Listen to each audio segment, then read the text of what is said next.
discovered a woman on the floor with no pulse and was bluish purple in color.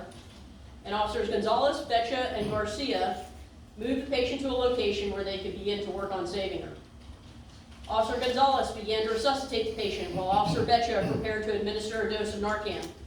Narcan is a nasal form of the drug naloxone used to counteract the life-threatening effects of an opioid overdose. Following the administration of Narcan, the AED was deployed, and following its instruction, they began performing CPR.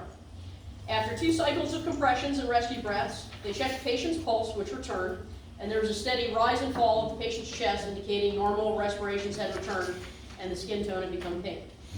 Fire rescue arrived shortly thereafter and took the patient to Cleveland Clinic at Martin North. Later in the morning, the hospital called requesting our assistance to return the patient to her residence, and she was transported home by Officer Becha.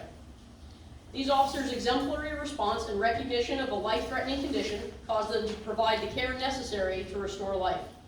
It is for these reasons that Officers Sebastian Gonzalez, Officer George Becha, and Officer Juan Garcia are recognized for their actions and receiving this formal commendation at the regular meeting of the Sewalls Point Town Commission on January 28, 2020.